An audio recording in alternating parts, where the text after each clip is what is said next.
سيدنا ابو حذيفه بن اليمان كاتم سر رسول الله عليه الصلاه والسلام، اللي كان مع اسماء ال17 المنافقين، يقول ايه؟ كان الناس يسالون الرسول صلى الله عليه وسلم عن الخير، وكنت اساله عن الشر مخافه ان اقع فيه. شوف الذكاء يا اخي. يا سلام. هو كان يساله عن الخير، انا اسال عن الشر. قلت يا رسول الله من الله علينا بهذا الخير، هل بعد هذا الخير من شر؟ قال نعم. من الله علينا بهذا الخير وهو الإسلام. وقتها وجودك يا رسول الله، جميل. وجود القرآن وهذه الصحبة الطيبة من أنجب التلاميذ في العالم والمريدين. في بعد الخير ده في شر؟ قال نعم. قال وبعد هذا الشر من خير؟ قال نعم ولكن فيه دخن. فيه دخن يعني ايه؟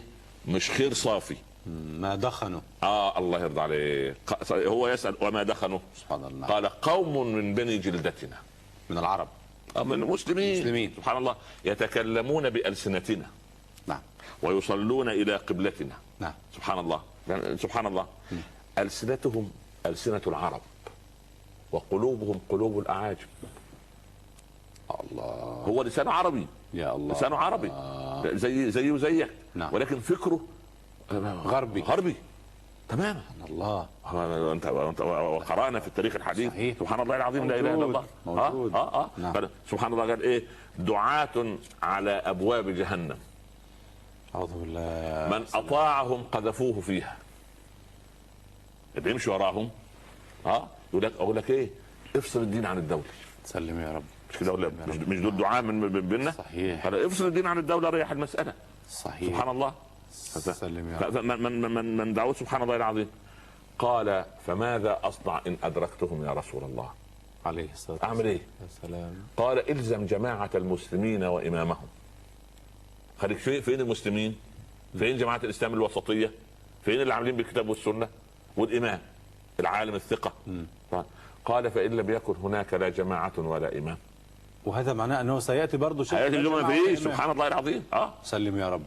سلم. قال الزم بيتك ولو ان تعض على اصل شجره حتى ياتيك الموت. انا عايز انجو. لا اله الا الله. الموضوع مش سهل. لا اله الا الله. الموضوع الفتن هذه سبحان الله. مره ثانيه الحديث. نعم. حتى نحاول التركيز. نعم. في زماننا هذا خير. ايوه. في الاول في خير ولكن فيه دخن.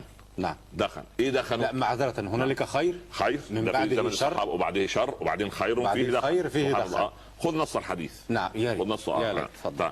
قال لكن فيه دخن. قال وما دخنوا؟ قال قوم يهدون بغير هدي. نعم. يألفوا من عندهم دين. لا اله الا الله. ما احنا مش شايفين صور عجيبه؟ لا سبحان الله. هل رأيت النبي صلى الله عليه وسلم يطوف حول ضريح من الأضرحة؟ لا. ايوه يا اخي. سبحان الله. مثلا هو قوم يهتدون بغير هدي. لا مش في دماغه كده. سبحان هو عايز يعمل دين خاص. تدخل بيوت من بيوت تلاقي حاطط لك وضع لك 30 جزء قرآن في المآتم بالذات.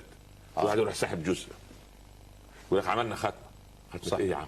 حضرة والله ختمة والله حضرة حاجة زي كده. يهتدون بغير هدي يعني ناس يهدون بغير هدي عندهم يعني نسخة أخرى.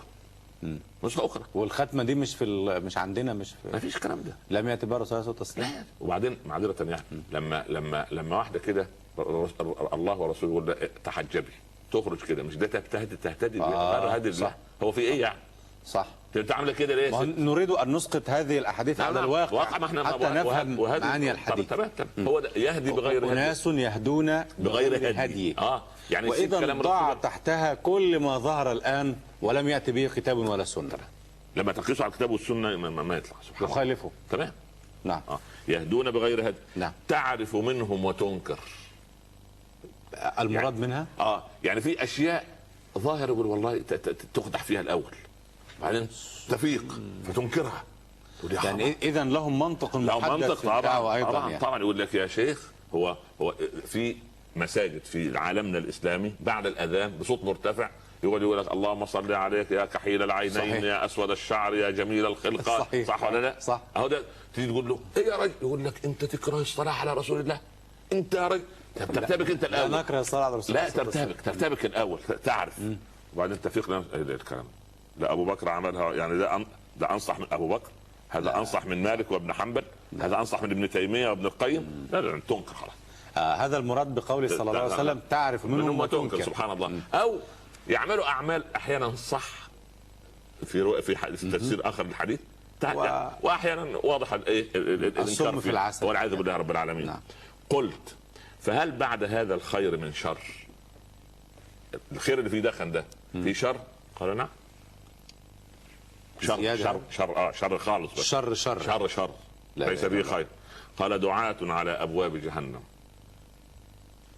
اللي هم أصحاب المعاصي، اللي هو الفحش والتفاحش اللي كان عمليه في النفس. نعم. فحش. واحد يقول لك والله أنا عملت الأغنية بتاعت الفيديو كليب دي وخلصتها، رحت أشكر الله عند الكعبة، عملت عمرة.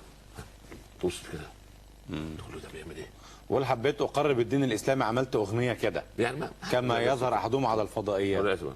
نعم. دعاة على أبواب من أجابهم قذفوه فيها. سلم يا رب. طبعا هم اللي يقذفوه بأعمالهم. ولا نعرف ماهية هؤلاء الدعاة، أغراضهم، أفكارهم. المهم طالما منافي، ما هو ابن مسعود تلاميذ الرسول العظمة، كيف نعرف يعني؟ دور حيث دار الإسلام. الله. الإسلام داير فين؟ هنا. يعني هذه نصيحة للسادة المشاهدين، كيف نعرف هؤلاء الدعاء إذا كنا ننخدع ونسمع ونقرأ؟ أنا الحمد لله ما زال في الأمة يعني علماء وعلماء ثقات ومعهم مصابيح، والحق أبلج كما قلنا والباطل لجلج واضح مهزوز. فخليك أنت مع أهل الحق، شوف الحق فين. قالوا لسعد بن أبي وقاص أنت ليه معتزل الفتنة اللي كانت بين سيدنا علي وسيدنا معاوية؟ نعم. في رد قال ائتوني بسيف، إن قتلت به الكافر قتله، وإن أردت قتل المسلم نبع عنه. لما تلاقوا لي السيف ده هو شارك. يبقى الميزان هنا إيه؟ الحق بس. والحق مقياس واحد. الحق صح بس. صح. دول كان حصيفا في دول تلاميذ رسول الله عليه الصلاة والسلام. طبعا سبحان الله. صحيح. نعم. يبقى يعني دعاة على نار جهنم. نعم. أيوة. من أجاب قذفوه فيها. قلت يا رسول الله صفهم لنا. شوف سيدنا حذيفة من هؤلاء حتى نتجنبهم. قال هم من بني جلدتنا ويتكلمون بألسنتنا. لا. يعني ما تقدرش تقول ده عدو، ده راجل ده بيتكلم لغة عجيبة. لا عربي وما شاء الله. عربي لغة عربي. خلاص سبحان الله. يعني إذن هي القضية أنه كلامه ككلامنا. نعم. وهو من بني جلدتنا. نعم. ولكن يا أخي يريد أن يقول لك مين قال لك أن الربا حرام؟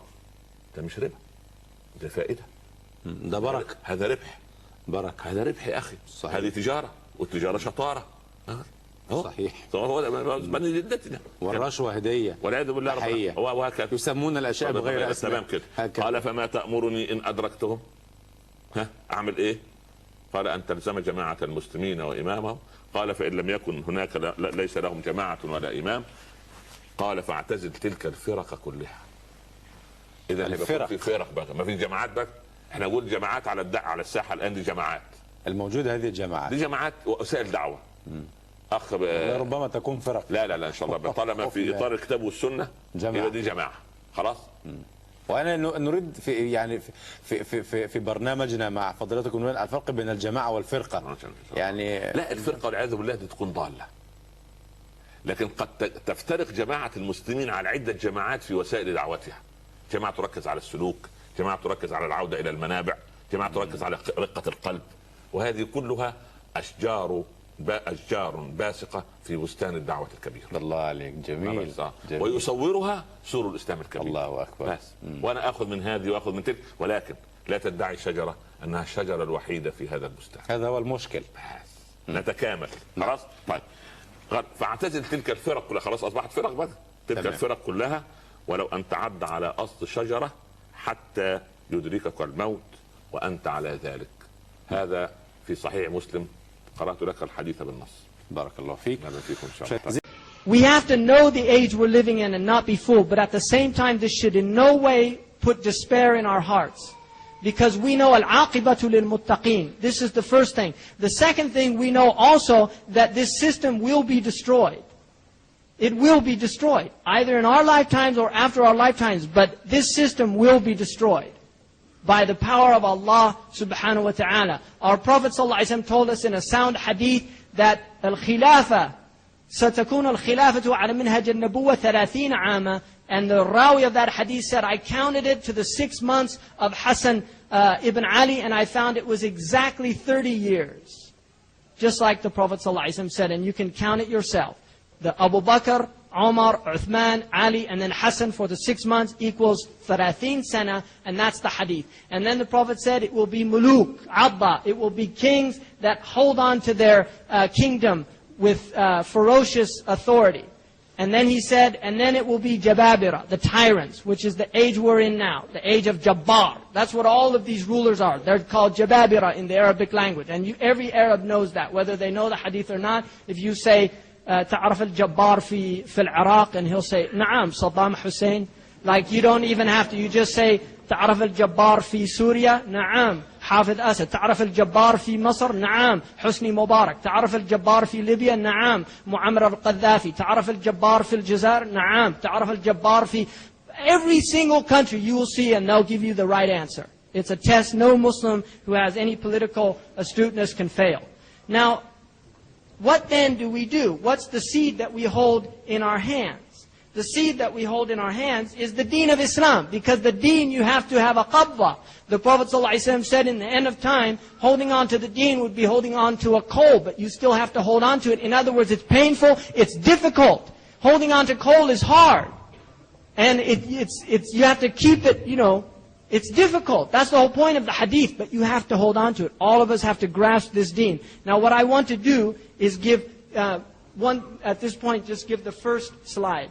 Now, if you look at this, this is by a man whose name is Robert Elgood. Now, he has identified in a book called The History and Future of Faith, he's identified 5 categories that take place in the history of religions. Now, I think this is an accurate identification, and this is part of the sunnah of Allah subhanahu wa ta'ala.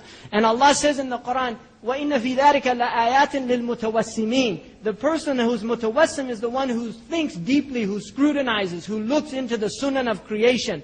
Now, part of what he has pointed out is that there are these 5 states. The first he calls the apostolic, which apostolic in Greek, apostle, is a rasul. So it's the time of the messenger himself and his immediate companions.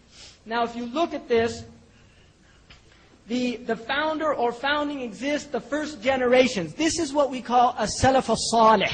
These are the righteous people that are on the minhaj of the Prophet ﷺ.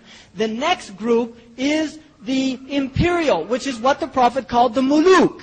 So the Prophet said that it would go from the khilafah ala minhaj al-nubuwah, which we call the apostolic stage, and then it would go to the imperial, which is the mulukiyah. And this is exactly what the Prophet ﷺ articulated. This is what this professor at UCLA has identified. Now, what you see at the imperial level, that its wisdom dominates an imperial alliance. What that means is kings will use the religion as a way of maintaining their power, as a social cohesive force. And it will spread because of that. And so there's positive things to it and there's benefits. So if you look at the kings, Bani Umayyah, Bani Abbas, wallahi, we wish we had one of their tyrants. Wallahi, I would give my right and left arm if we could have one of their tyrants ruling the Muslim land. Because they'd straighten things out.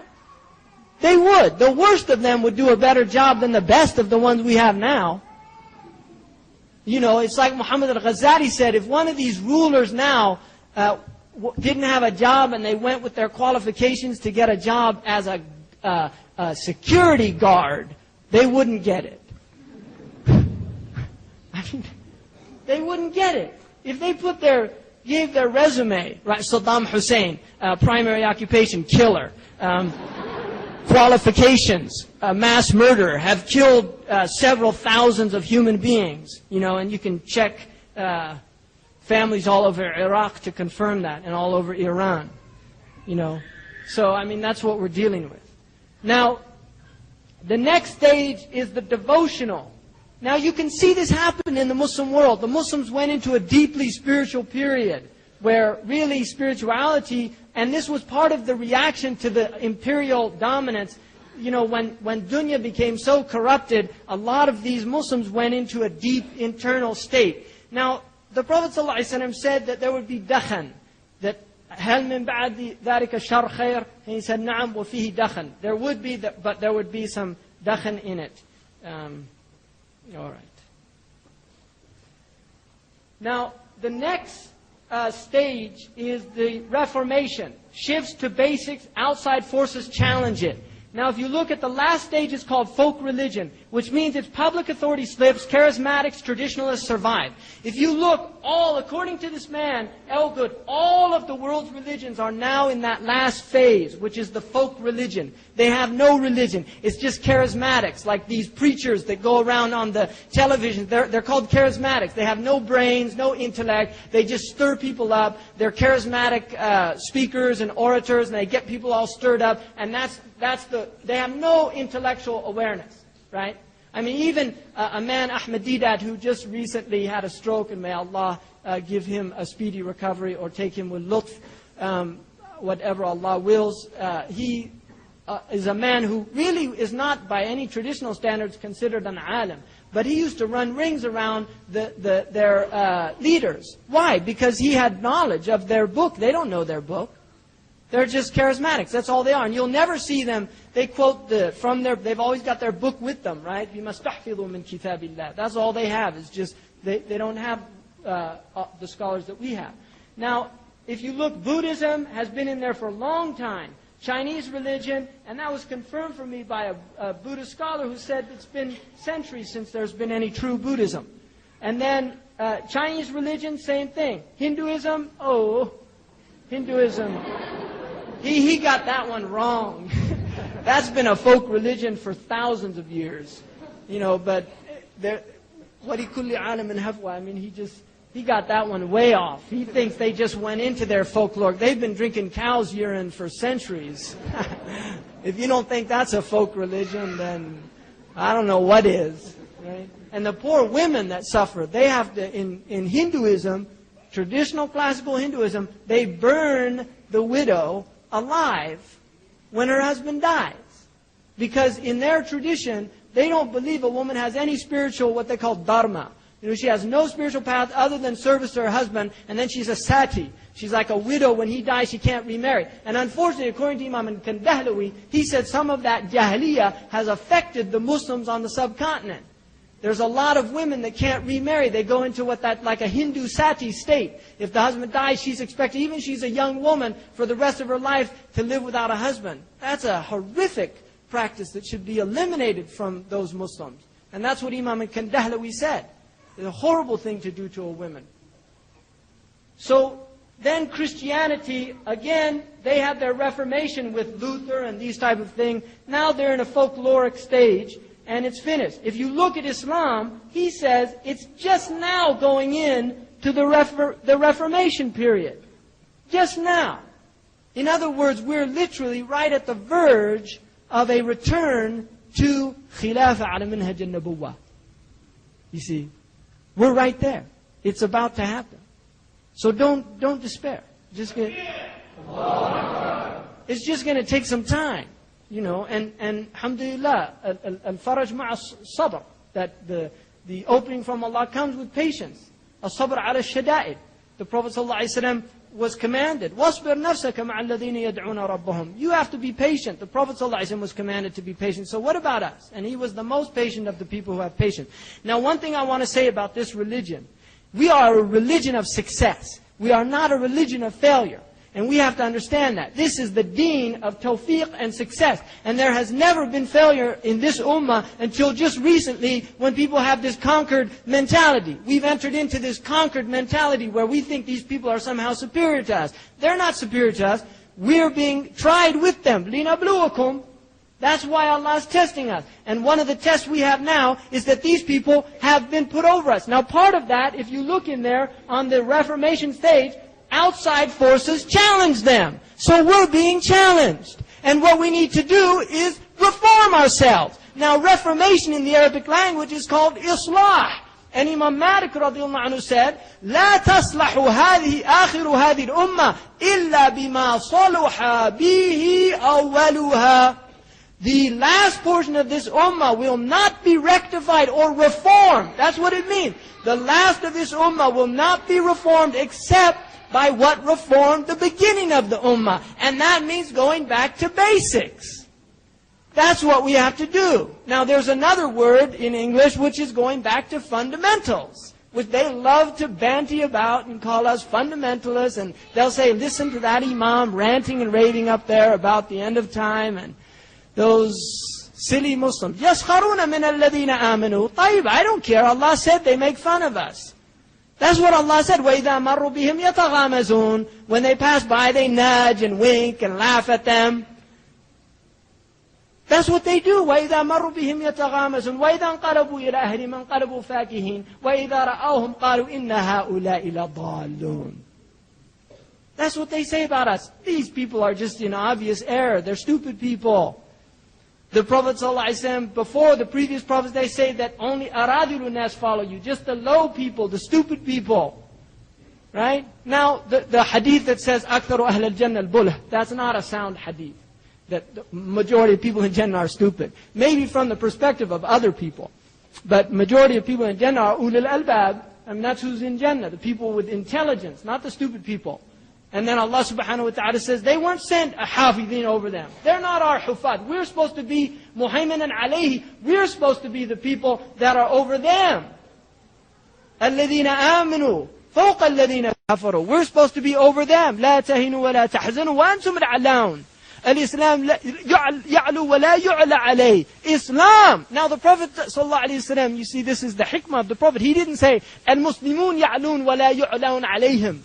He said, Al-Islam ya'lu wa la yu'la alayh. So there's nothing over Islam. But Islam right now is hovering over the ummah. You see, we allowed it to be rufi'a. And this is what the hadith says. Yurfa. It's going to be raised up. We have to bring it back down. And the way we do that is through islah. Now, I want to... Some people give no importance to salah. They say we have to establish khilafah. I haven't met any Muslim that does that, personally. I haven't. I mean, there are Muslims that emphasize khilafah, and the khilafah, it's true, we're lacking khilafah, and our enemies recognize that. If you read Samuel Huntington's book, one of the things he says is that the Muslims, since they've lost their head, even though it was a titular head, it did not have real authority or power, he said they have not been able to regain any type of cohesion. And that is true. And we do need a khilafah, there's no doubt. And that is an important element of it. I think where we'll get into differences is what is the methodology that will bring that about. And certainly the hadith, which indicate the khilafah would remain on minhaj al-nubuwwah for 30 years, is a sound hadith, and then it would become kings fighting for it, and then it would become tyrants, and then it would go back to the minhaj al-nubuwwah. The vast majority of scholars indicate that that would be at the time of the Mahdi, and I would not be surprised if that's very close. I think that is going to happen, and it might happen in our lifetimes, Allahu A'lam, if Allah gives us a long life.